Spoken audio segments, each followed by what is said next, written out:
Est-ce que c'est possible que quelqu'un enregistre? D'accord. Père éternel, nous te bénissons et nous te rendons grâce parce que tu nous as réunis encore en ce jour autour de toi.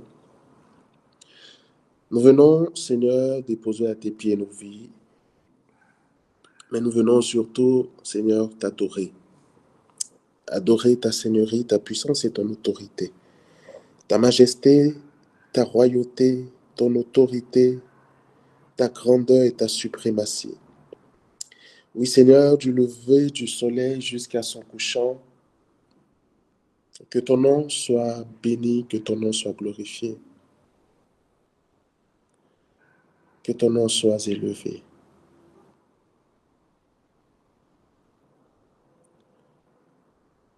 Parce qu'il n'y a aucun autre Dieu à part toi, Seigneur.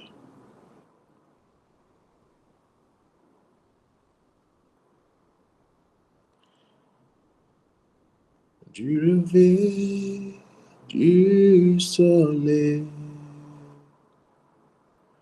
jusqu'à son couchant, que ton nom soit élevé. Adonai.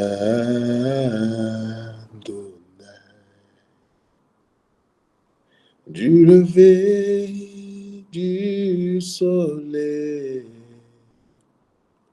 jusqu'à son couchant, que ton nom soit glorifié. Adonai.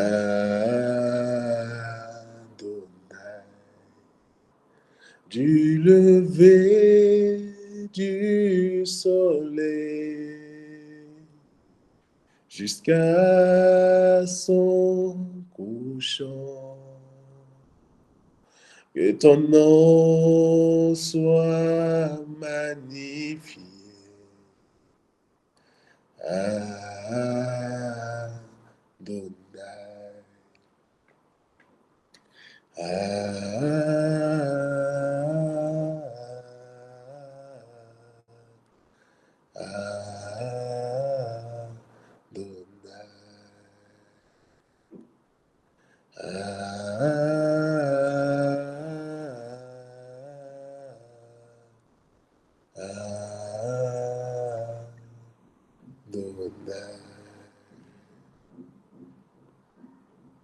Règne au milieu de nous,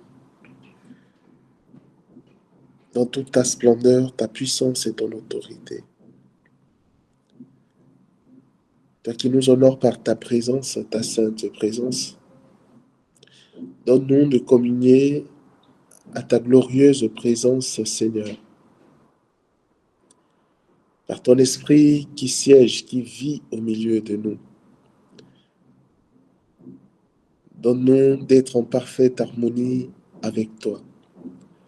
Que nos cœurs, Seigneur, ce soir soient véritablement tournés vers toi. Et que par ta grâce, nous te contemplions tel que tu veux t'offrir à nous. Que ta parole qui est esprit, que ta parole qui est vie, que ta parole qui est vérité, que nous allons entendre ce soir, Seigneur, agisse dans nos vies pour accomplir toute œuvre de salut dans chacune de nos vies.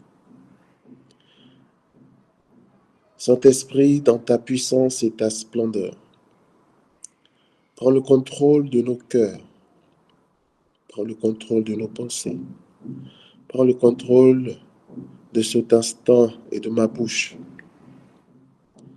afin que toi seul t'exprimes, te manifestes et agisses dans chacune de nos vies, maintenant et pour les siècles des siècles. Amen. Alors, shalom encore à tous, que Dieu vous bénisse. Aujourd'hui, nous méditons ensemble l'ascension. Voilà. Et le test qui fait justement référence à, à cet épisode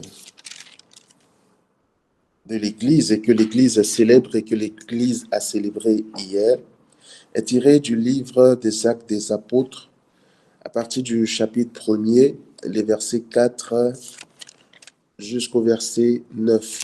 Et je lis la parole de Dieu. Étant donc réunis, ils s'interrogeaient ainsi. Seigneur, est-ce maintenant le temps où tu vas restaurer la royauté en Israël? Il leur répondit, il ne vous appartient pas de connaître les temps et moments que le Père a fixés de sa seule autorité. Mais vous allez recevoir une force, celle de l'Esprit Saint, qui descendra sur vous. Vous serez alors mes témoins à Jérusalem, dans toute la Judée et la Samarie et jusqu'aux extrémités de la terre. À ces mots, sous leur regard, il s'éleva et une nuée le déroba à leurs yeux. Et comme ils étaient là, les yeux fixés au ciel pendant qu'ils s'en allaient, voici que deux hommes vêtus de blanc se trouvaient à leur côté. Il leur dit, hommes de Galilée, pourquoi restez-vous ainsi à regarder le ciel? Ce Jésus qui d'auprès de vous a été enlevé au ciel viendra comme cela, de la même manière que vous l'avez vu s'en aller vers le ciel. Parole du Seigneur, nous rendons grâce à Dieu. Alors, ainsi donc, par cette scène que nous relate Luc, qui est l'auteur du livre des Actes des Apôtres, nous contemplons ensemble l'ascension de Jésus. Alors, rapidement, pour un petit rappel, la différence entre l'Assomption, qui est la montée de Marie, et l'ascension, qui est la montée de Jésus, la différence entre les deux, c'est que l'Assomption, qui fait référence à Marie, qui a été enlevée au ciel. Marie a été enlevée au ciel. Mais l'ascension, c'est Jésus qui est monté au ciel. La différence. Et donc, dans ce que Marie a vécu et ce que l'Église va vivre lorsque Jésus reviendra pour chercher son Église. Nous serons enlevés comme Marie a été enlevée. Mais quant à Jésus, il est lui-même monté au ciel parce qu'il est Dieu. OK. Donc, dans cette ascension du Christ, d'ailleurs, je pourrais bien changer le thème d'aujourd'hui, pas changer, mais rajouter à l'ascension du Christ, au thème l'ascension du Christ ou l'ouverture sur le surnaturel. C'est autour de cette thématique que va tourner ou que sera axée ma prédication. Jésus qui retourne dans la patrie céleste. Dans un premier temps, je pense que, comme on le sait tous, Jésus a toujours exprimé de façon très particulière, et toutes les fois il en avait l'occasion, qu'il est dans le monde sans être de ce monde. Il a toujours revendiqué sa véritable identité qui est étroitement liée au royaume céleste, au royaume de Dieu. Quand Jésus vient sur terre, il vient pour un but spécifique, pour une mission particulière que nous connaissons tous, celle de nous sauver. Jésus donc va accomplir cette œuvre de salut, ou du moins va accomplir la mission qui lui a été confiée de nous sauver, de sauver l'humanité. Et à la fin de cette mission qu'il accomplira avec brio, va retourner auprès de son Père, dans le royaume de Dieu. Cela, dans un premier sens, rattaché à cette thématique de l'ascension, nous contemplons un retour qui est tout à fait normal, un retour de Jésus dans la patrie céleste qui est tout à fait normal parce que, n'étant pas de ce monde et étant venu particulièrement pour une mission, l'ayant terminé avec succès, naturellement retourne auprès ou dans sa réelle patrie. Cela nous interpelle dans le sens où tous ceux qui sont en Jésus, tous ceux qui sont en Jésus, tous ceux qui sont enfants de Dieu, tous ceux qui ont donné leur vie à Jésus, ne viennent pas non plus sur terre pour une raison, ou ne viennent pas sur terre de façon pour rien. Voilà, pour faire simple. Nul Nul appartenant à Jésus ne vient sur terre de façon ou pour rien. Tous ceux qui appartiennent à Jésus sont sur terre pour un but spécifique, pour un but particulier, pour une mission particulière, pour une vocation, pour une destinée particulière, pour accomplir les desseins que Dieu a prévus, voulus par cette personne depuis toute éternité avant la fondation du monde. Très souvent, nous nous éloignons de notre véritable ou de la véritable raison de notre présence sur terre. Je parle aux chrétiens, je parle à ceux qui ont fait le choix de Jésus par sa grâce. Je ne parle pas du monde ou de ceux qui ne connaissent pas les réalités ou le mystère de la foi chrétienne. Mais pour ceux qui appartiennent à Jésus, nous ne devons pas perdre de vue que si nous sommes sur terre, c'est uniquement pour un but précis, pour une mission précise à laquelle Dieu nous a appelés. Et notre finalité, ce n'est pas la terre. Notre finalité, c'est le royaume céleste. C'est le royaume de Dieu. J'attendais que quelqu'un ouvre son micro pour me dire un bon Amen. Parce que si tu restes dans cette Amen. dimension, merci Clésia, si tu restes dans cette dimension de croire ou de regarder toujours vers la patrie terrestre, tu t'éloigneras de ton objectif sur terre. Tu t'éloigneras de ta mission sur terre. Le but n'est pas d'abord de forcément chercher à savoir ou à connaître de façon parfaite quelle est ta mission sur terre. Mais c'est le but. Le but déjà, c'est de comprendre que ta présence sur terre n'est pas une présence ordinaire, et une présence, tu es en mission sur terre. De façon simple, tu es en mission sur terre. De la même façon que Jésus a été envoyé sur terre par le Père, c'est de cette même façon qu'il a envoyé chacun d'entre nous qui lui appartenant pour une mission spécifique ou des missions spécifiques que nous sommes censés accomplir et ensuite retourner dans notre patrie céleste. Amen. C'est fondamental, cette vérité. Pourquoi? Parce que malheureusement, aujourd'hui, l'une des réalités qui mine notre vie ou notre humanité, c'est que nous sommes trop tournés vers les choses de ce monde. Nous sommes beaucoup tournés vers les réalités de ce monde. Nous sommes trop attachés aux réalités de ce monde, de la terre. Nous sommes trop attachés aux choses de la terre.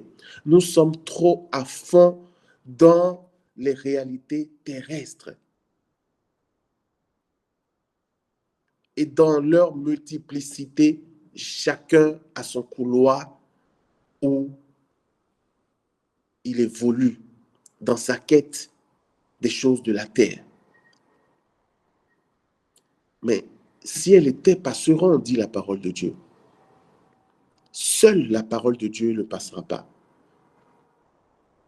Toutes les choses auxquelles nous pouvons courir après, toutes les choses derrière lesquelles du moins nous courons ou durant notre vie sur terre sont, bien aimés, des choses qui passeront. Ce sont des choses qui passeront. L'argent, le succès, les études, tes diplômes. Excusez-moi, mais mes diplômes n'ont rien à foutre dans les royaumes des cieux. Mes diplômes ne comptent pas dans les royaumes des cieux. Je ne dis pas par là qu'il ne faut pas aller à l'école. Ce n'est pas ce que je dis. Mais ce que j'essaie d'expliquer ici, c'est que les réalités de ce monde, de cette terre, n'ont aucun impact, j'ai envie de dire, n'apportent rien dans notre dimension, dans notre vie céleste, c'est-à-dire concernant ce qui est du royaume des cieux. Et lorsque nous courons après tout ce qui a sur cette terre, au point où l'objectif premier n'est plus d'actualité, où nous perdons de vue l'objectif premier, nous nous détournons ainsi de la vérité et du chemin réel et de la raison réelle de notre existence ou de notre présence sur la terre. Jésus, lorsqu'il est venu sur terre, est venu pour un but qu'il n'a pas perdu de vue. Il ne cessait dans ses enseignements aux apôtres de le leur répéter, il faut que le Fils de l'homme meure et qu'il ressuscite le troisième jour. Il faut que tout ce qui a été dit de lui par les prophètes s'accomplisse. Il faut que, il faut que, il faut que. Il avait toujours il avait toujours ce truc-là de garder les yeux sur son objectif, de ne pas perdre de vue son objectif, de ne pas perdre de vue ce pourquoi le Père l'a envoyé. Amen. Et cela faisait qu'il ne se détournait pas de son objectif. Il ne se laissait pas non plus distraire par les différentes choses ou événements qui pourraient l'éloigner de son objectif. Si aujourd'hui nous parlons de l'ascension et de la montée du Fils, du Christ au ciel, c'est dans la suite logique. L'ascension ici est le couronnement, si tu veux, un autre couronnement de la réussite de la vie de Jésus sur terre. Amen. Et la réussite de la vie de Jésus sur terre est passée aussi par le fait qu'il n'ait pas perdu de vue sa mission et qu'il n'ait pas privilégié autre chose que sa mission sur cette terre. Bien-aimés citoyens du ciel que nous sommes, ne perdons pas de vue notre mission sur terre. Ne perdons pas de vue que si nous sommes sur terre, c'est pour une mission particulière que Dieu nous a confiée. Tout ce qui va ou tout ce qu'il y a autour, l'engouement qu'il peut avoir autour des réalités terrestres, des plaisirs de ce monde, ne doivent jamais prendre le dessus sur ta mission, sur ta vocation, sur ce pourquoi Dieu t'a créé. Parce qu'à la fin de ta vie, à la fin de ma vie, il faut que nous puissions également être élevés, enlevés dans le royaume céleste, dans la patrie céleste. Il faut que nous soyons également enlevés avec brio. Avec brio parce que nous aurions parfaitement accompli ce pourquoi Dieu nous a créés. Et ce pourquoi Dieu nous a fait venir sur terre. Nous courons après tellement de choses dans ce monde qui est normal pour notre survie. Mais la façon dont nous nous inquiétons des choses de ce monde, c'est encore plus que la façon dont nous nous inquiétons des réalités du ciel. Mais bien aimé, regarde ce que Jésus dit à ses disciples lorsqu'il leur dit, ne vous inquiétez de rien, ni de ce que vous allez manger, de ce que vous allez boire, de comment vous allez vous habiller, parce que ce sont les païens qui s'inquiètent de ces choses-là. Mais votre Père sait que vous en avez besoin. Et s'il nourrit les oiseaux du ciel, il vous nourrira parce que vous êtes plus que les oiseaux du ciel. Mais tellement, en fait, quand Jésus le dit, on comprend qu'il est en train de nous dire par là que vous vous inquiétez ou nous nous inquiétons pour des choses les plus banales. Et nous nous inquiétons tellement pour les choses les plus banales que nous manquons finalement de faire confiance à Dieu. Tellement nous nous inquiétons pour les choses les plus banales que nous perdons de vue qui est notre Père. Tellement nous nous inquiétons pour les choses les plus banales que nous devenons ou nous réfléchissons comme les païens qui n'ont pas Dieu dans leur vie. Donc si on est si inquiet pour les choses de ce monde et même les choses les plus banales de ce monde, alors qu'il n'en devrait pas être le cas, à quel moment avons-nous les yeux fixés vers le ciel? À quel moment avons-nous fixé nos yeux vers la patrie céleste? À quel moment nous avons le temps de nous rappeler qu'en tant que chrétiens, notre mission, c'est de préparer notre retour au ciel?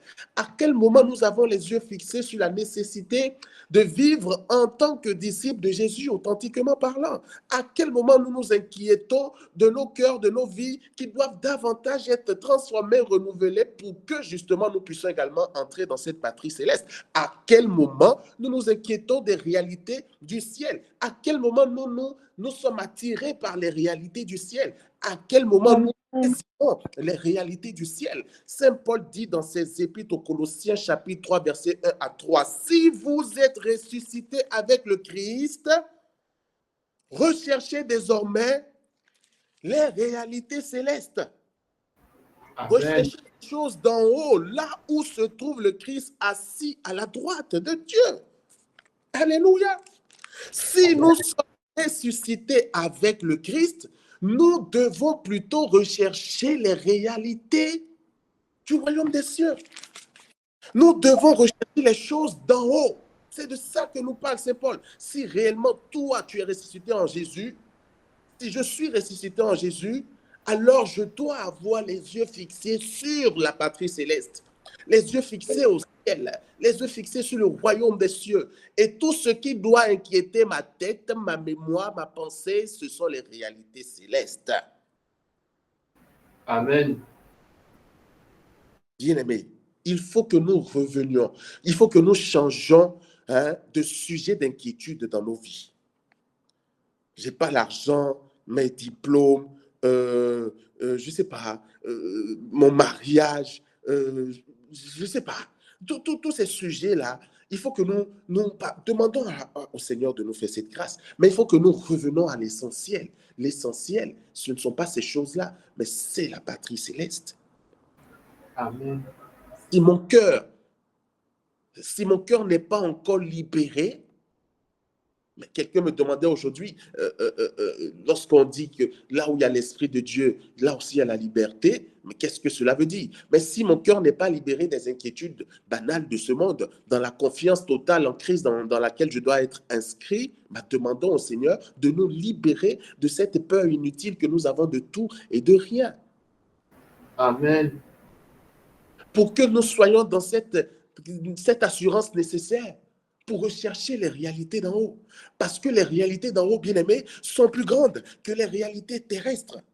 Il y a quoi sur cette terre qui dépasse les réalités célestes? Il y a quoi sur cette terre qui puisse être comparable aux réalités d'en haut? Mais sur tous les points, bien-aimés, sur tous les points, il n'y a pas match entre les réalités de cette terre et les réalités célestes. Amen. Il n'y a pas match.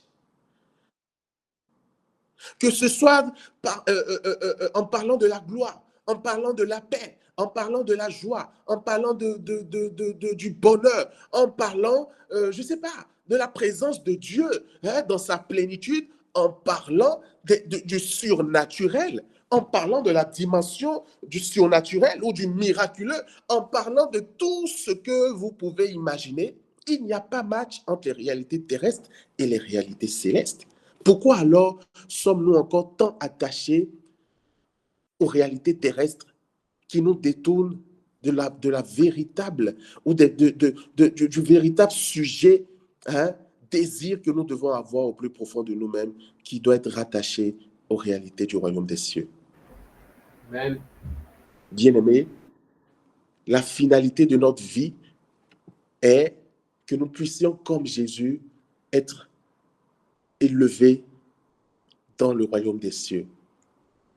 Et que, à partir de ce moment, puisque Jésus glorifié, élevé dans le royaume des cieux, la parole le dit, lorsque l'ange parle aux apôtres, il précise très bien que ce Jésus qui a été enlevé monte au ciel. Il monte au ciel, il a été dérobé par la nuée à leurs yeux ou sous leurs yeux. Et comme il était là en train de les fixer au ciel pendant qu'ils s'en allaient, voici que deux hommes vêtus de blanc se trouvaient à leur côté. Il leur dit, hommes de Galilée, pourquoi restez-vous ainsi à regarder le ciel?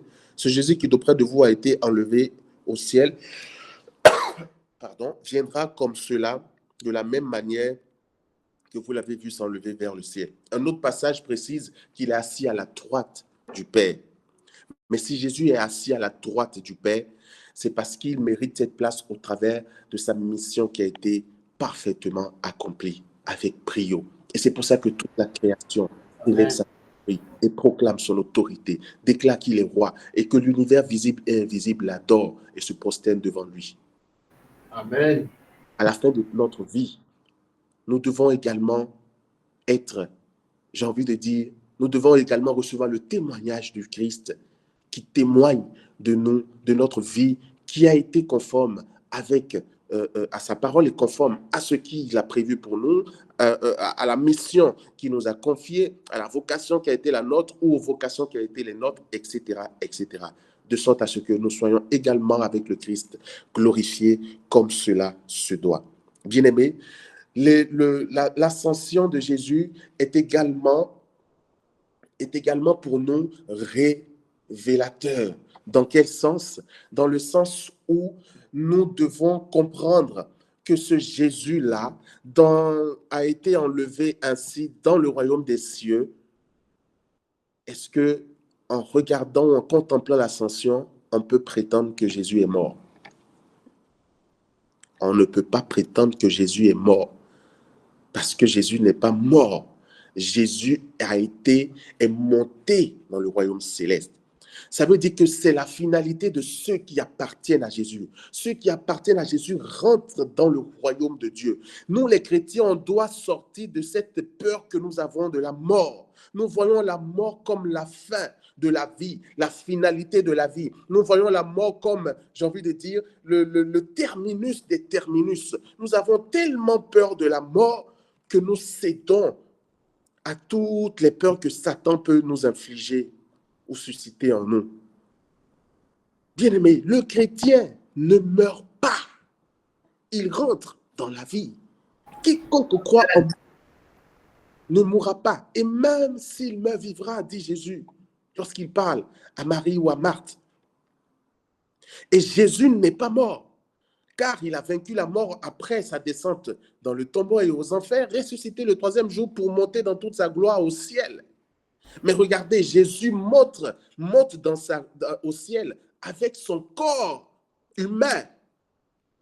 Jésus ne monte pas au ciel spirituellement, ce n'est pas son âme qui est montée au ciel. C'est son corps, son âme et son esprit. Donc sa dimension humaine et charnelle a rejoint la patrie céleste. Jésus n'est aucunement mort. Il est rentré dans la vie. Il est rentré dans le royaume de vie, le royaume par excellence, dans la gloire totale de Dieu. Amen. Et bien aimé, c'est ça la finalité du chrétien. Alors, arrêtons d'avoir peur de la mort. Celui qui doit avoir peur de la mort, c'est celui-là qui n'a pas Jésus dans sa vie. Mais celui qui a Jésus dans sa vie ne peut pas être inquiété par la mort. Parce qu'en Christ, nous avons vaincu la mort. Et en Jésus, nous sommes dans la vie en abondance et la vie éternelle, dans toute sa plénitude, sa beauté, sa puissance, sa grandeur et dans tout dans tout le règne possible de Dieu. D'ailleurs, nous sommes glorifiés avec le Christ et nous régnons avec lui pour toujours. Jésus n'est donc pas mort. Jésus est bien au contraire. Et nous célébrons Jésus qui est monté vers la patrie céleste. Et ça, c'est ce à quoi nous sommes également appelés. C'est ce à quoi nous sommes appelés. Et c'est pour ça que nous pouvons contempler parallèlement l'Assomption de la Vierge Marie, puisqu'elle a été enlevée vers la patrie céleste. Et c'est le même sort qui nous est réservé, nous les enfants de Dieu. Nous serons élevés vers la patrie céleste. Qui, en comprenant, c'est parce que nous ignorons les réalités célestes que nous avons peur des choses en temps normal qui ne sont pas censées nous faire peur, mais qui révèlent la gloire et la puissance de Dieu. Amen. Mais que Dieu renouvelle, que le Saint-Esprit puisse renouveler notre intelligence afin que nous sortions de ces peurs bleues que nous avons et inutiles que nous avons des réalités du ciel. Tout ce qui concerne les réalités célestes ne peut en aucunement faire peur à un enfant de Dieu qui rentre dans la compréhension véritable de ce que cela veut dire. Amen. Ah oui, parce que les réalités célestes sont les réalités par excellence auxquelles nous devons aspirer. J'aime beaucoup Jésus. J'aime beaucoup Jésus parce que quand je regarde un peu sa façon de prêcher et d'enseigner à ses disciples, il avait souvent l'habitude de dire quelque chose qui m'intéresse. Il avait souvent l'habitude de préciser, comme je le disais tantôt au début, qu'il est dans le monde, dans ce monde-ci, mais qu'il n'est pas de ce monde. Il avait souvent l'habitude de préciser que lui, il n'est pas régi par les règles de ce monde. Un jour, un disciple lui a demandé, même entre nous tous, qui est le plus grand? Il lui répond, il dit, ici chez vous, le plus grand, c'est celui qui oppresse. Mais sinon, moi, dans mon royaume, le plus grand, c'est celui qui sert l'autre. Donc, il y a toujours un parallèle, une comparaison qu'il fait entre les lois qui régissent le royaume de Dieu et les lois qui peuvent ou qui régissent le royaume terrestre. En fait, il est toujours dans une comparaison et surtout, il s'inscrit toujours dans la réalité des lois qui régissent le royaume, la patrie céleste. Mais nous sommes tellement attachés à ce monde que nous ignorons d'où nous venons, nous ignorons quelle est notre origine et par conséquent, nous nous laissons guider par les lois de cette vie terrestre. Ainsi, nous avons peur pour un oui et pour un non. Nous sommes affligés pour un oui, pour un non. Nous sommes inquiétés pour rien et nous sommes dans les pleurs, dans les lamentations pour tout en même temps. Frères, sœurs, si nous sommes chrétiens, citoyens du ciel, pourquoi nous sommes encore en train de nous laisser affliger par les réalités de ce monde et de cette terre? Je ne suis pas défini par les réalités de ce monde. Les réalités de ce monde se définissent par une logique humaine. Amen. Mais Dieu n'est pas dans une logique humaine. Amen. La logique de Dieu est tellement puissante que l'humain ne peut pas s'imaginer ça. Soit peu, les réalités spirituelles divines, en réalité, sont aidées par la grâce, soutenues par la grâce pour leur permettre de comprendre ça. C'est pour ça qu'on parle du mystère du royaume des cieux. C'est un mystère. Si Dieu lui-même ne nous révèle pas ce mystère, il nous sera impossible de le comprendre, peu importe à quel point nous sommes intelligents. Amen. Pour dire et pour montrer à quel point les réalités célestes dépassent de très loin les réalités humaines et sont totalement contraires, contradictoires, séparées et opposées. Dans la réalité divine, dans la réalité humaine, par exemple, on te dira que 1 plus 1 est égal à 2. Mais dans la réalité spirituelle de mon royaume, qui est le royaume des cieux, il est écrit qu'avec le Christ, qu'il y a une personne qui s'unit à moi, qui suis une personne, nous ne formons qu'une seule personne. 1 plus 1 n'est pas égal à 2 dans tous les cas. Amen. Dans la réalité humaine, on te dira que celui qui est malade du cancer est à la porte de la mort simplement parce que il n'y a pas de remède pour le cancer. Mais dans la réalité divine, dans le spirituel, dans la réalité divine, il est écrit plutôt que nous sommes guéris par les meurtrissures de Jésus. Amen. Dans la réalité humaine, il est écrit, dans la réalité humaine, c'est que il y a une autre conception qui fait que l'on ne comprend pas, l'on ne perçoit pas. Tu demandes à un médecin, est-il possible qu'un mort revienne à la vie? Il te dira, ce n'est pas possible parce que scientifiquement parlant, quand quelqu'un meurt, il est mort.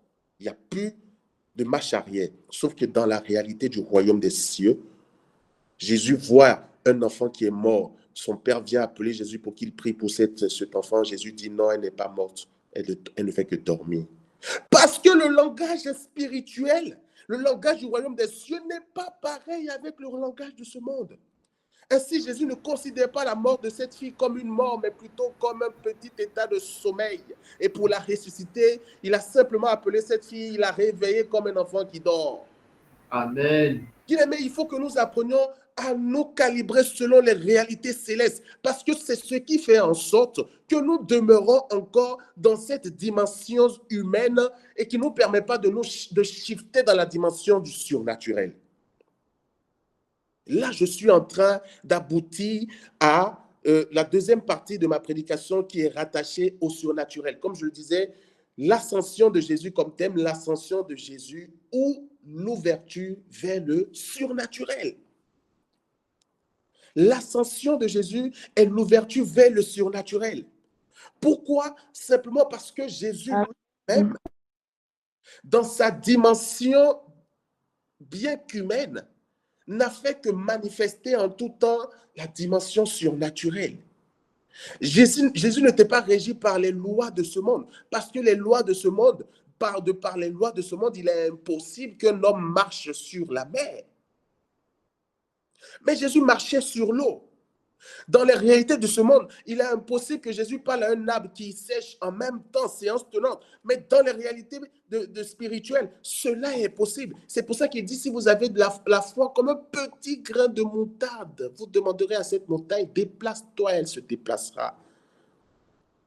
Oh, bien-aimé, que notre mentalité change, que notre mentalité soit changée et renouvelée au nom de Jésus ce soir.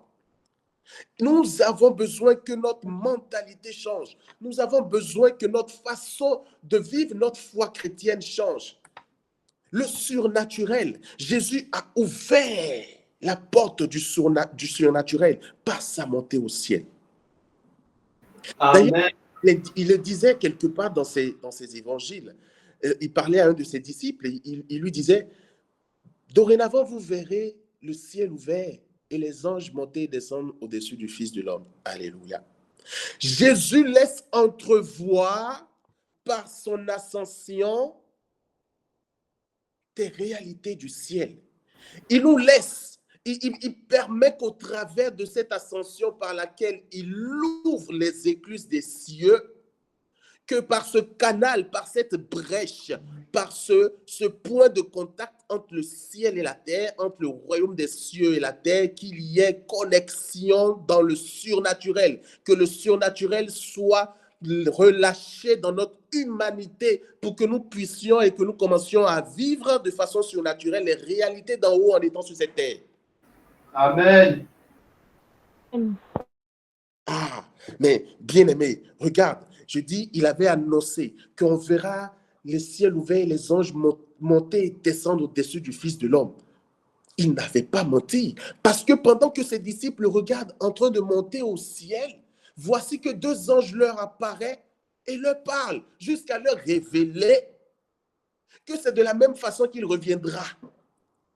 Mais ici, cette brèche que Jésus a ouverte par son ascension a été suffisante pour que les disciples expérimentent, voient des anges et expérimentent des réalités spirituelles. Voir des anges, parler à des anges, entendre des anges sont rattachés aux expériences surnaturelles. Amen. Jésus laisse entrevoir donc cette dimension surnaturelle de par son ascension, par cette brèche qu'il ouvre pour permettre aux disciples de demeurer dans la compréhension que, en tant que chrétiens, en tant que ses disciples, leur finalité, c'est le surnaturel. Et bien aimé, le surnaturel, c'est ça la définition du royaume des cieux. Alléluia. Amen. Le surnaturel, c'est ça la définition du royaume des cieux. Ce n'est qu'une façon pour le Christ de laisser entrevoir cette dimension surnaturelle, mais c'est à nous davantage de désirer, de rechercher les réalités d'en haut, comme le dit Saint Paul dans Colossiens 3, verset 1 à 3, que j'ai déjà cité. Si vous êtes ressuscité avec le Christ, recherchez désormais les réalités célestes. Recherchez désormais les réalités célestes. Peut-être que, en fait, chacun est libre. Hein. Toi, peut-être, ou l'autre là-bas, ou le frère ou la sœur peut rechercher en ce moment précis autre chose que des réalités célestes. Mais quand moi, je m'assois et que je réfléchis à tout ce qui est en train de sortir de ma bouche par la grâce de l'Esprit, je me dis, il faut que je sois davantage plongé dans les réalités du ciel. En fait, non, il faut que j'ai la même position que les disciples lorsque Jésus montait, car au verset 10, il est écrit que comme ils s'élevaient, comme ils étaient là, les yeux fixés au ciel pendant qu'ils s'en allaient. Je dois avoir plus les yeux fixés au ciel pour rester connecté au surnaturel et contempler les réalités surnaturelles qui doivent me transformer, car tous ceux qui, le visage découvert, contemplent la gloire de Dieu sont transformés de gloire en gloire en cette image. J'ai besoin d'appeler le surnaturel dans ma vie. J'ai besoin de côtoyer le surnaturel. J'ai besoin de vivre dans le surnaturel pour que mes réalités humaines s'abaissent et s'inclinent devant le surnaturel auquel j'appartiens. Amen. Bien aimé, notre vie chrétienne ne porte pas encore beaucoup de fruits parce que nous sommes trop charnels. Nous sommes trop charnels. Nous sommes trop charnels. Regardez notre patriarche, le disciple, le premier martyr. Le premier martyr, Étienne, qui était lapidé, Mais pendant que Étienne est lapidé, Étienne, par cette brèche que Jésus a ouverte, a ouvert par son ascension, contemplait, voyait le ciel ouvert et le Christ assis à la droite du Père. Alléluia. Étienne, est-ce que vous pensez que Étienne était encore en train de souffrir à cause de sa lapidation? Étienne ne souffrait plus à cause de sa lapidation, car ce qu'il contemplait du royaume des cieux était déjà pour lui une si grande consolation qu'à la limite, il désirait qu'ils en finissent vite avec lui pour qu'il rejoigne cette patrie céleste. Ah, c'est puissant. Amen. Étienne n'était plus dans la souffrance, il était déjà dans sa consolation. Il était déjà, Dieu lui donnait d'entrevoir déjà la beauté du royaume des cieux auquel il avait droit.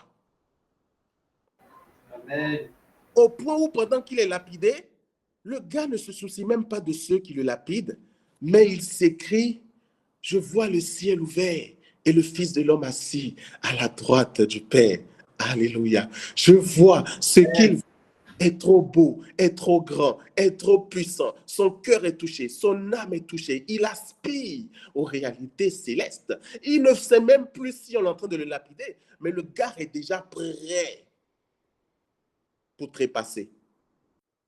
Bien aimé, dans la dimension surnaturelle, même tes souffrances ne sont plus des souffrances, car Dieu te donne de contempler de lui quelque chose de tellement surnaturel que tes souffrances disparaissent. Amen. Ainsi, dans toutes les épreuves que tu peux traverser, la consolation de Dieu sous toutes ses formes est tellement palpable que c'est comme si tu n'es pas en train de souffrir. Bien aimé, dans la réalité surnaturelle, comme je l'explique et je l'explique encore, la dimension humaine, les lois humaines n'existent plus. Elles s'effacent Amen. pour laisser place à ce qui est. Et ce qui est, c'est Dieu. En temps normal, il n'est pas normal que le chrétien s'inscrivent dans la même dimension qu'un païen. Bien-aimés, posons-nous les vraies questions, les bonnes questions. En temps normal, si je suis chrétien, il n'est pas normal que ma vie soit pareille que la vie d'un païen. Amen. Je vais même aller plus loin. Amen. Si je suis réellement chrétien, il n'est pas normal que ma vie soit égale à la vie d'un païen. Amen. Si je suis chrétien, ma vie doit être le reflet de la vie divine. Et la vie divine n'est pas une vie médiocre. La vie divine n'est pas une vie de pitié. La vie divine n'est pas une vie misérable. La vie divine est la vie par excellence. Si je suis chrétien, ce sont les païens qui doivent rechercher à être comme moi et non moi qui envie les païens. À quel moment un chrétien peut se retrouver à envier un païen? Amen. À quel moment un chrétien peut se comparer ou comparer sa vie à un païen au point de dire « Ah, lui ne prie pas Jésus, n'a même pas Jésus dans sa vie, mais il est déjà à ce niveau-là. Moi, je ne suis pas à ce niveau-là. » À quel niveau? Comme si la vie de ce païen commence à t'intéresser alors que toi, tu as quelqu'un qui est plus que ce... Oh, bien-aimé, ce n'est pas normal. Ce n'est pas normal. Amen. Amen. Ce n'est pas normal. Ce n'est pas normal. La vie du chrétien est le reflet de la vie du Christ. Saint Paul le dit, nous sommes glorifiés avec Jésus, à raison de souffrir avec lui. Mais si je suis glorifié avec Jésus, à quel moment ma vie va être si misérable? Ou à quel moment ma vie doit être si basse que les autres me regardent avec pitié, que le monde me regarde avec pitié, que le monde me regarde et ne se pose pas la question de savoir, mais qu'est-ce qu'il a de plus que moi? Que les païens me regardent pour demander qu'est-ce qu'il a de plus que moi. Le chrétien, en temps normal, doit faire régner le surnaturel sur cette terre. Amen. Bien-aimé, c'est une vérité que je vous dis. Dieu ne nous a pas appelés à une vie misérable. Jésus ne nous a pas appelés à une vie de misère ou une vie qui fait pitié ou une vie où on va envier même les païens. C'est un peu comme l'enfant prodige qui envie les cochons parce qu'il envie leur nourriture, jusqu'à envie de manger la nourriture des cochons. C'est qu'on est tombé bas. Si je suis dans ce cas, je dois me poser des questions. Quelque chose ne va pas. Amen. Quelque chose ne va pas si je suis dans ce cas. Parce que ce que je suis en Jésus est si grand, est si puissant, est si redoutable que c'est le monde qui doit m'envier. C'est le monde qui doit me rechercher, me demander. En temps normal, le chrétien ne doit même pas trop se fatiguer pour évangéliser, parce que sa vie doit être suffisante pour évangéliser ses frères. Amen. Le chrétien doit être un évangélisateur au travers de sa vie d'abord, qui reflète tellement la gloire de Dieu, que ce soit les gens même qui s'approchent pour dire « Excuse-moi, mais comment tu fais? Excuse-moi, mais comment tu fais? Qu'est-ce que tu as de plus que moi? Je sais, je sens qu'il y a quelque chose dans ta vie que je n'arrive pas encore à percevoir, qui fait la différence dans ta vie. J'aimerais savoir c'est quoi. J'aimerais savoir comment faire pour être comme toi, pour parler comme toi, pour agir comme toi, pour me comporter comme toi, pour me taire même quand la colère monte. Amen. Et que je puisse lui dire, donne ta vie à Jésus. Bien-aimé, Amen. dans la dimension du surnaturel auquel Christ nous donne accès, par cette brèche qu'il laisse entrevoir, par son ascension, je le disais, Jésus nous donne de contempler une réalité spirituelle, surnaturelle, à laquelle il nous a tous appelés en tant qu'enfants de Dieu, en tant que disciples du Christ. C'est pour ça que pendant son ascension, bien-aimé, la nuée de Dieu est venue le dérober. Et quand on parle de la nuée de Dieu, cela nous rappelle les théophanies, c'est-à-dire les manifestations puissantes de la présence de Dieu au milieu de son peuple, les Israélites, que nous avons pu contempler à plusieurs reprises dans des passages au travers du feu, du tonnerre, de la nuée, etc. Et de la montagne en feu parfois. Donc la nuée est la présence glorieuse de Dieu. Bon, je vous fais un petit topo. Hein? Un petit topo. Vous contemplez la chose avec moi. La parole de Dieu nous dit une chose, que Jésus, où nous sommes, l'Église, parlant de l'Église, donc la communauté des croyants, la parole de Dieu nous précise que nous sommes le corps du Christ. Nous sommes le corps du Christ, Jésus étant la tête et nous sommes les membres. OK.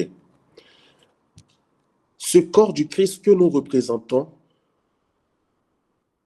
pour tous ceux qui appartiennent à Jésus, sont établis dans le corps du Christ. C'est pour ça que, en réalité, toi et moi, nous sommes déjà ressuscités en Jésus par sa résurrection. Ce n'est pas aujourd'hui qu'on va ressusciter. On est déjà ressuscité parce que Jésus est ressuscité. En réalité, tout ce qui ne doit pas être dans notre vie a été déjà terrassé et demeure déjà aux enfers par la mort de Jésus. Et par sa résurrection, nous sommes ressuscités dans la nouveauté de vie à laquelle il nous appelle. C'est un fait, c'est déjà fait, c'est plié, c'est comme ça. Si je suis chrétien, si j'ai donné ma vie à Jésus en vérité, que je suis baptisé, je suis déjà inscrit dans cette vérité spirituelle. De la même façon, bien-aimé, lorsque Jésus sort du tombeau, par exemple, et n'a plus de blessures sur son corps, alors que la parole nous disait qu'il n'avait plus le visage d'un humain, à cause de la défiguration dont il avait été victime par les coups de flagellation, et qu'après sa résurrection, il n'avait plus le même aspect, bien au contraire, c'est-à-dire que non seulement il n'avait plus de plaies, à part les saintes plaies rattachées à la croix, il n'avait plus de plaies au point où la gloire qui resplendissait sur lui était tellement puissante que ses disciples ne pouvaient pas le reconnaître d'un seul coup d'œil. Par cette résurrection, donc, les plaies qu'il avait ont été cicatrisées totalement, et c'est ainsi que par sa mort, par ses blessures, sa résurrection, nous aussi, nous obtenons la guérison et toutes les grâces rattachées au salut. Ok, De la même façon, quand Jésus monte dans la patrie céleste, il monte dans la patrie céleste avec tous ceux qui lui appartiennent en vérité, en vérité. Alléluia. Ça veut dire que Jésus, par son ascension, est monté au ciel avec moi, car je lui appartiens et car je lui ai donné ma vie. Jésus est monté au ciel avec toi. En réalité, il y a quelque chose de moi en Jésus, corps du Christ, qui est déjà dans la gloire de Dieu.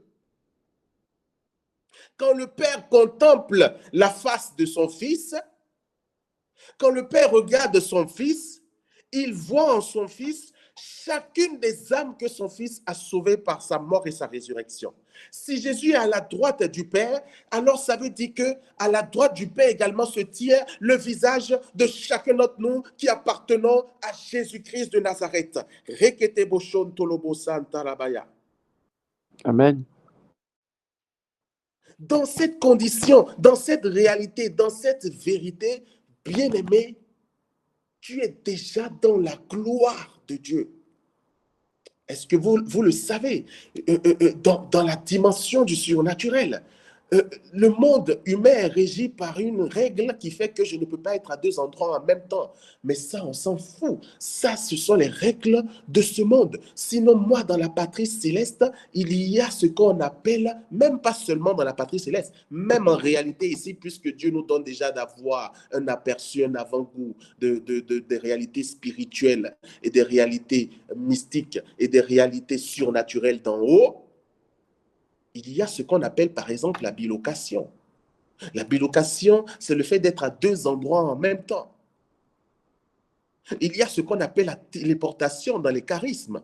La téléportation, c'est le fait que le Seigneur te fasse disparaître ici et que tu apparaisses en Chine s'il veut t'envoyer en mission en Chine. La bilocation, tu peux être en même temps ici et être en train de prêcher. Quelqu'un me voit être en train de prêcher peut-être, je ne sais où, aux Royaumes-Unis, alors que je suis en train de prêcher avec vous ici. Parce que Dieu n'est pas sujet limité ou Dieu n'est pas dans les réalités humaines. Or aussi, que Dieu nous donne de comprendre ces choses-là pour que notre intelligence soit le plafond de notre intelligence, ou du moins le plafond de notre raisonnement soit totalement arraché pour que nous laissions totalement Dieu nous faire rentrer dans ces mystères-là parce qu'il y a des réalités qu'on ne peut pas t'expliquer. Oh Dieu, on ne peut pas tout expliquer. Dieu est un mystère. Mais, partant de cela, bien aimé, on peut comprendre, comme je le disais, qu'auprès du Père se trouve, à la droite du Père se trouve le Fils, mais dans le visage du Fils, il y a le visage de chaque âme qu'il a sauvé. Et vous savez une chose, Jésus a dit quelque chose aux disciples dans la dimension de la prière. Il dit, tout ce que vous demanderez au Père en mon nom, cela vous sera accordé. Bon, regarde, remarque quelque chose. La demande que Jésus, ou la demande que tu t'apprêtes à faire à Dieu, au Père, Jésus le précise, il faut que tu fasses ça en son nom à lui. Tu sais pourquoi il faut le faire en son nom à lui? Simplement parce que c'est en son nom, c'est au nom de Jésus que tout a été rendu possible, tout a été accordé. C'est parce que c'est ce Jésus-là qui a tellement souffert, payé le prix, que lui seul peut obtenir ces choses-là. Donc, en fait, quand tu demandes au nom de Jésus, le Père ne voit plus ta face et ma face. Le Père ne voit plus le pécheur que je suis, ni la pécheresse que tu es. Le Père ne voit plus l'incapable ou le mauvais que tu es ou que je suis. Le Père ne voit plus l'orgueilleux. Le Père ne voit plus toutes ces caractéristiques qui nous définissaient dans notre vie de péché. Mais le Père voit le visage du Fils ensanglanté, le visage du Fils qui pleure à la montagne, le visage du Fils qui crie, Père, pourquoi m'as-tu abandonné? Le visage du Fils qui a porté sa couronne et porté sa croix, le visage du Fils qui est mort, qui a rendu l'âme à la croix, le visage du Fils qui a tout accompli. Et quand il voit ce visage, il ne peut pas ne pas céder à la demande de celui ou celle que ce Fils a sauvé et qui demande au nom de ce Jésus. Alléluia. Amen. Ainsi, mon frère et ma sœur, ce Jésus devient pour moi mon tout. Oh, quand je prie, je présente Jésus au Père et derrière ce Jésus, moi-même, je me cache. Alléluia. Quand je prie, je présente à mon Père la face, les meurtrissures, la souffrance de Jésus et derrière, je dis, Père, à cause de ce que ton Fils a accompli pour moi, fais quelque chose. Sinon, il l'aurait fait en vain. Quand donc le Fils est assis à la droite du Père, et que le Père contemple dans le Fils toutes les âmes que le Fils a sauvées, bien aimé, en réalité, je n'ai même pas besoin de prier. Parce que quand le Père voit Thierry, Cathy, Gabi ou Grace au travers du Fils, il voit nos réalités humaines, mais il voit à côté ce que le Fils a accompli pour nous sauver. C'est pour ça une parole qui dit, avant même que vous n'ayez demandé ou prié, je vous aurais déjà exaucé. C'est pour ça que le Fils disait aux disciples et à chacun d'entre nous, mais ne vous inquiétez pas de ce que vous allez manger, porter ou tout ça. Ça, ce sont les païens. Votre Père sait que vous en avez besoin. Oui, il sait ce que tu traverses. Il connaît ta situation. Il sait les combats que tu vis. Il connaît tes réalités. En temps normal, tu n'as même pas besoin de te fatiguer. Tu as juste besoin de croire qu'il n'est pas aveugle, qu'il n'est pas sourd, de croire qu'il n'est pas incapable, de croire qu'il n'est pas limité comme toi, de croire que tout lui est possible et de croire que peu importe la durée, la longueur de ce que tu traverses, ça finira toujours par être réglé en Jésus et par Jésus, car en vérité, tout a été déjà accompli.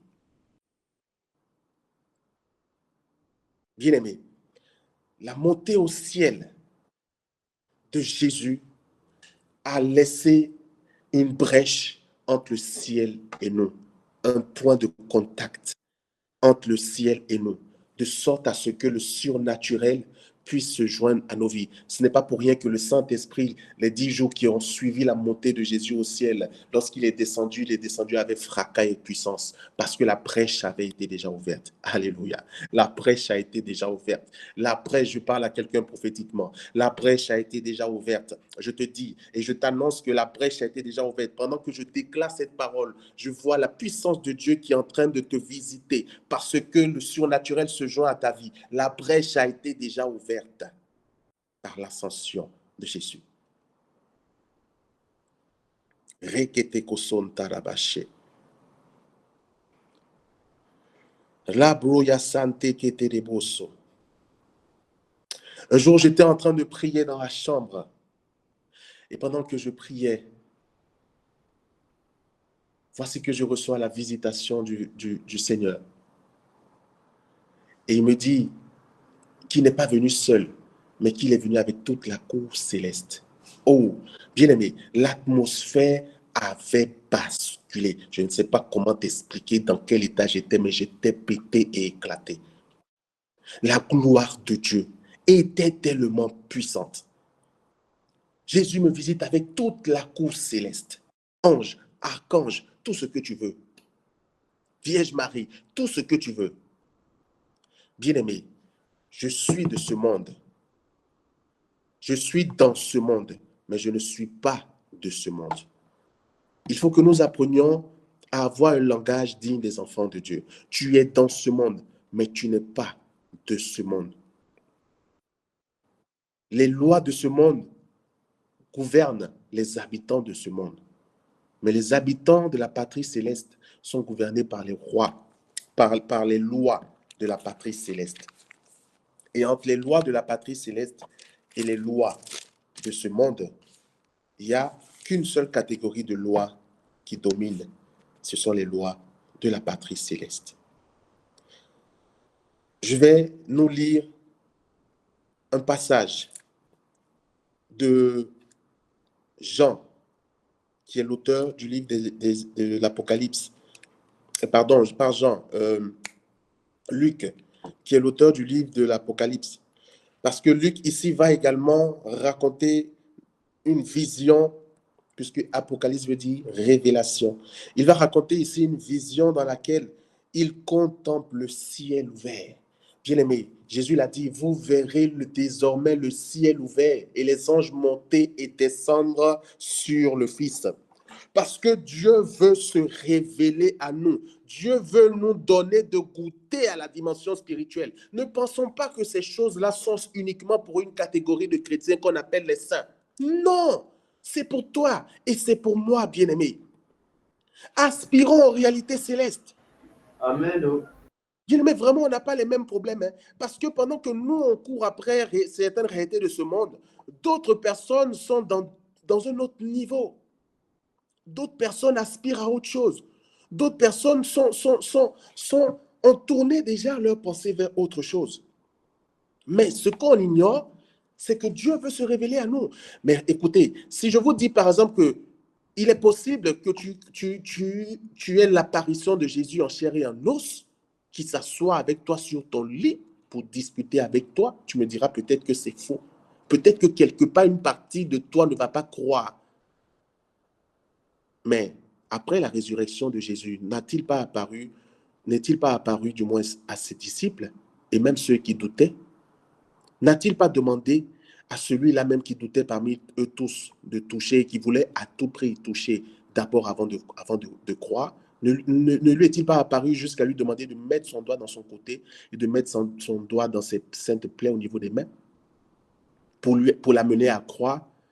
C'est pour dire que même si tu ne crois pas, Dieu veut t'apparaître pour que tu crois. Il ne l'a pas fait que pour Thomas. Non, il n'a pas fait que pour les disciples d'Emmaüs. Il veut aussi le faire pour chacun d'entre nous. Dieu veut se révéler à toi. Non pas seulement par des songes. Parce qu'on pense que la révélation de Dieu, tout ça se limite seulement aux songes. J'ai fait un songe. Non. Bien aimé, un jour, j'ai été enlevé par le Seigneur au ciel. Je ne savais pas que ça pouvait m'arriver un jour. Mais ce n'est même rien comparé à ce que Dieu veut faire avec moi. Ou de ce que Dieu veut montrer. Et ça, c'est pour tous les chrétiens. Il faut que ta conception, ta mentalité change. Que tu rentres véritablement dans la dimension, la réflexion d'un citoyen du ciel. Amen. Apocalypse selon le livre d'Apocalypse au chapitre, je lis à partir du chapitre 1er, je lis rapidement le verset 9 et ensuite je retourne dans Apocalypse 21. Moi, Jean, votre frère et votre compagnon dans l'épreuve, la royauté et la constance en Jésus. Je me trouvais dans l'île de Patmos, et Patmos veut dire ici captivité. En d'autres termes, Jean était en captivité. Le gars était en prison.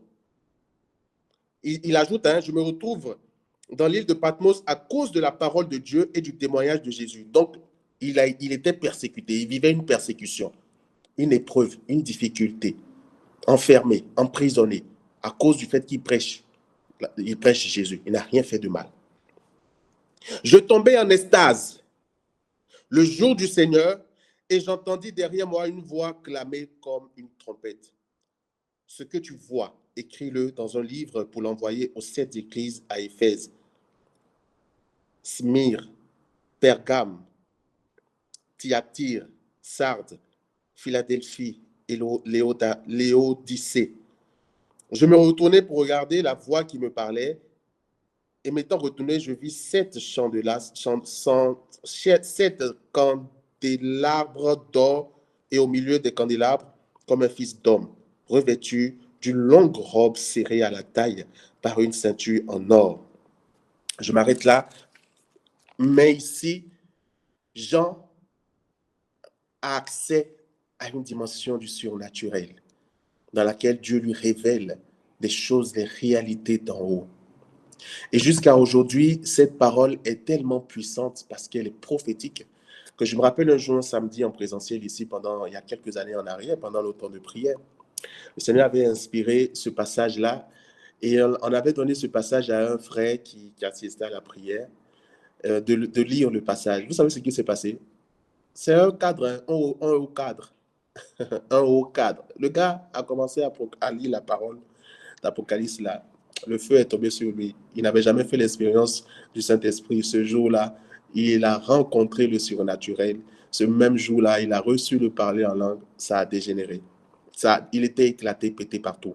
Pourquoi? Parce que le prophétique engage Dieu. J'attendais que tu me donnes la main. Puis je vis un ciel nouveau, Vous pouvez être loin. Amen. une terre nouvelle, car le premier ciel et la première terre ont disparu. Et de mer, il n'y en a plus.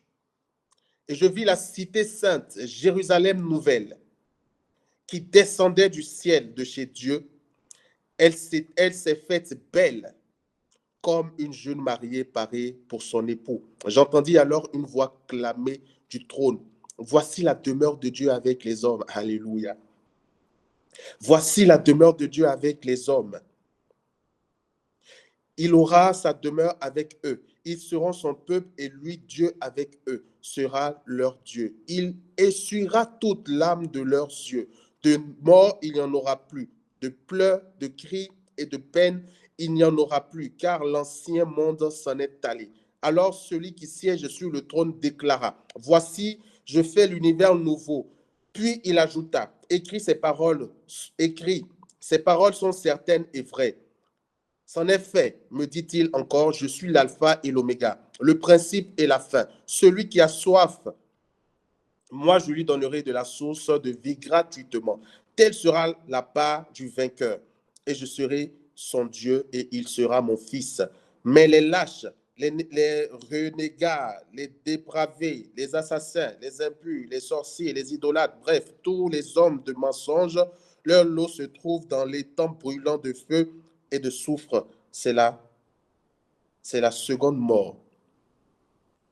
Alors l'un des 7 anges, aux 7 coupes remplies des 7 derniers fléaux, 120 me dit, viens que je te montre la fiancée, l'épouse de l'agneau. Il me transporta donc en esprit sur une montagne de grande hauteur et me montra la cité sainte, Jérusalem, qui descendait du ciel, de chez Dieu, avec en elle la gloire de Dieu. Elle resplendit telle une pierre très précieuse, comme une pierre de jaspe cristallin. Elle est munie d'un rempart de grande hauteur pourvu de 12 portes, très près desquelles il y a 12 anges et des noms inscrits, ceux des 12 tribus des fils d'Israël. À l'Orient, 3 portes, au nord, 3 portes, à midi, 3 portes, à l'Occident, 3 portes. Le rempart de la ville repose sur 12 assises portant chacune le nom de l'un des 12 apôtres de l'agneau. Celui qui me parlait tenait une mesure en roseau d'or pour mesurer la ville, ses portes et son rempart. Cette ville dessine un carré, sa longueur égale sa largeur. Il la mesure donc à l'aide du roseau, soit 12 000 stades. Longueur, largeur et hauteur y sont égales. Puis, il en mesura le rempart, soit 144 coudées. L'ange mesurait d'après une mesure humaine. Ce rempart est construit en jaspe et la ville est de l'or pur comme du cristal bien pur. Les assises de son rempart sont rehaussées de pierreries de toutes sortes. La première assise est de jaspe, la deuxième de saphir, la troisième de chalcédoïne, la quatrième d'émeraude, la cinquième de sardoine, la sixième de cornaline, la septième de chrysolite, la huitième de béryl, la neuvième de topaze, la dixième de chrysophrase, la onzième d'hyacinthe, la douzième d'améthyste. Et les 12 portes sont 12 perles. Chaque porte formée d'une seule perle et la place de la ville est de l'or pur, transparent comme du cristal. De temple, je n'en vis point en elle. C'est que le Seigneur, le Dieu maître de tout, est son temple. Alléluia. Ainsi que l'agneau. La ville peut se passer de l'éclair du soleil et de celui de la lune, car la gloire de Dieu l'a illuminé et l'agneau lui tient lieu de flambeau. Les nations marcheront à sa lumière et les rois de la terre viendront lui porter leurs trésors. Ses portes resteront ouvertes le jour, car il n'y aura pas de nuit. Et l'on viendra lui porter les trésors et le faste des nations. Rien de souillé ni pourra pénétrer, ni ceux qui commettent l'abomination et le mal, mais seulement ceux qui sont inscrits dans le livre de vie de l'agneau. Bien-aimés, voici en quelques mots, en quelques descriptions, à quoi pourrait ressembler notre patrie céleste. Réalité spirituelle, Amen. quel Jean a eu accès. Une dimension de la gloire, une dimension de la richesse, avec même des pierres précieuses qui n'existent pas sur cette terre. Tu croyais avoir tout vu, mais tu n'as encore rien vu. On croyait avoir tout vu, on n'a encore rien vu. Vers, vers quoi, vers quelle patrie devons-nous nous tourner? Vers quelle réalité devons-nous nous tourner?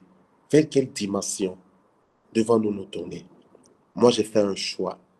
C'est le choix de garder mes yeux sur la patrie céleste, de garder mes yeux fixés au ciel, dans le royaume de Dieu,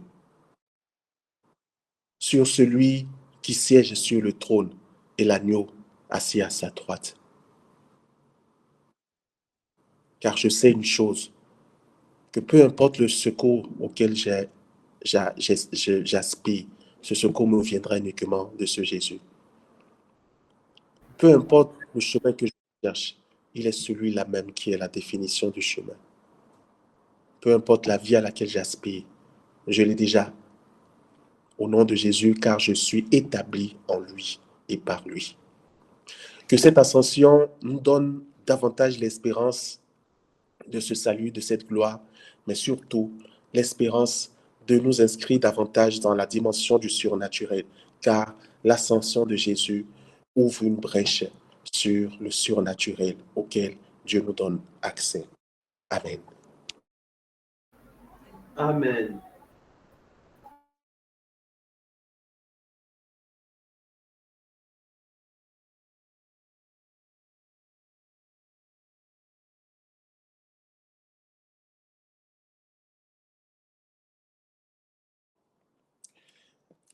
Éternel, que ton nom soit béni.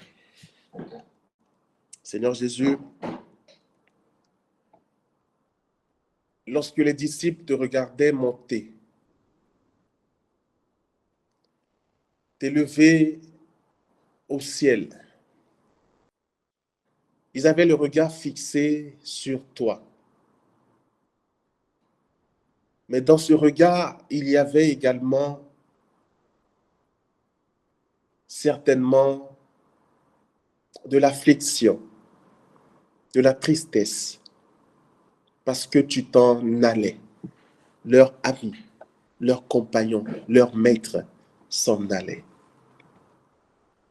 Et très vite, Seigneur, tu t'es hâté de mandater ces deux anges qui sont apparus aux disciples pour d'une certaine façon les consoler et leur révéler que c'est comme ça que tu reviendras également dans ta gloire pour sauver, pour juger le monde.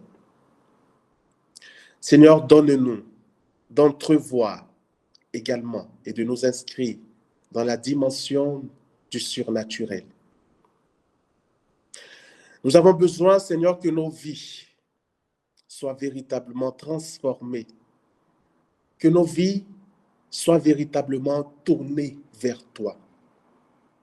Nous avons besoin que nos vies soient christocentrées, que nos cœurs soupirent constamment après toi. Et comme un enfant qui ne quitte pas des yeux sa mère, qui l'aperçoit de loin, et qui à la limite se hâte d'aller vers elle, que nos yeux ne cessent d'être fixés sur toi, et que nos cœurs se hâtent à demeurer et à rechercher ta sainte présence.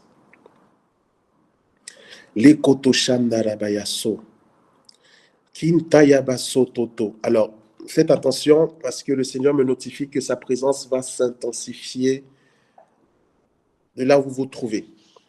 La présence de Dieu va maintenant s'intensifier parce que Dieu veut se manifester à plusieurs. Rekete koson tarabasha.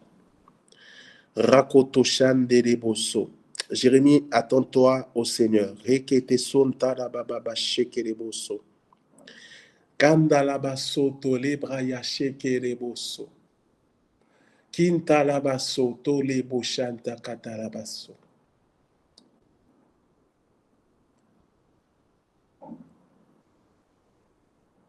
Rekete kosonto loboshanta kataliboboso. Lebosoto toshanta rabababaso.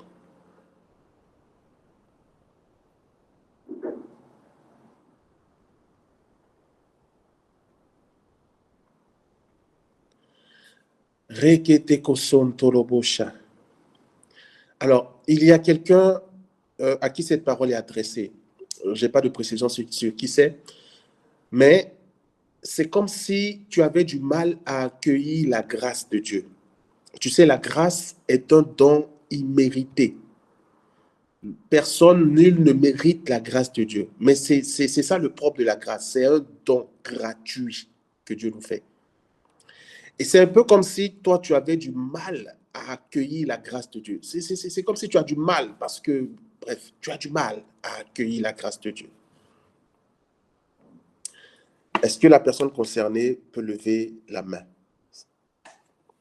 Je répète, tu as du mal à accueillir la grâce de Dieu. Au plus profond de toi, toutes les fois où on parle de la grâce de Dieu, c'est comme si, d'accord, ok. Alors, comme je t'explique, la grâce est un don immérité. Donc, il n'est pas question de mériter la grâce. Et d'ailleurs, nul ne peut mériter la grâce de Dieu. Nul ne peut la mériter car nul est digne de la grâce.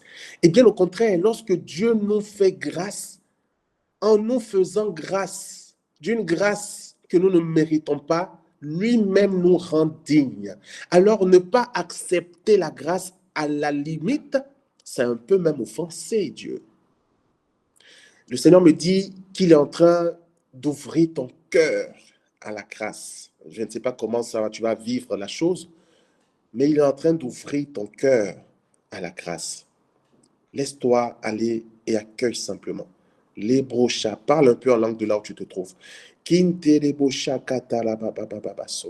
En fait, toi, Dieu veut te combler de sa grâce.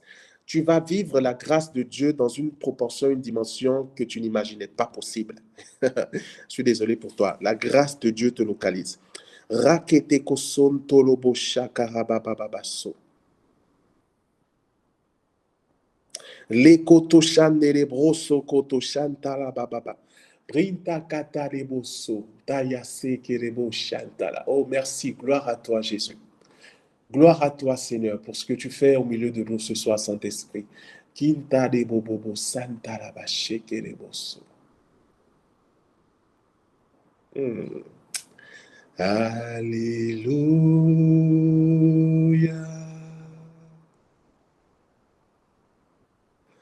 Alléluia.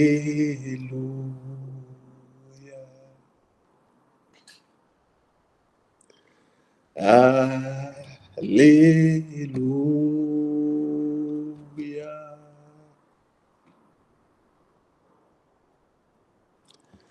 Alléluia. Alléluia.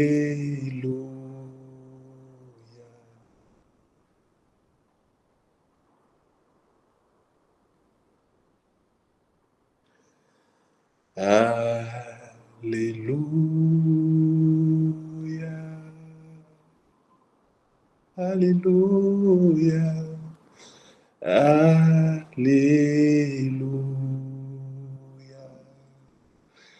Alléluia. Alléluia.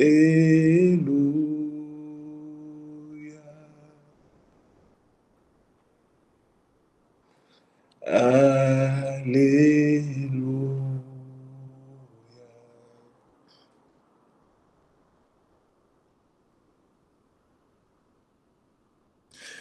Alléluia. Ainsi par le Seigneur, la grâce de Dieu déborde dans vos vies. Rekete koson talabache kete kinta yabaso. Le koto shante de broso koto ikata rabababaso. Kita la baba sonte rebo kita ya santa la baba bashe. Kete rebo sonta la bale kita ya so. Rakata ya baso torobosha.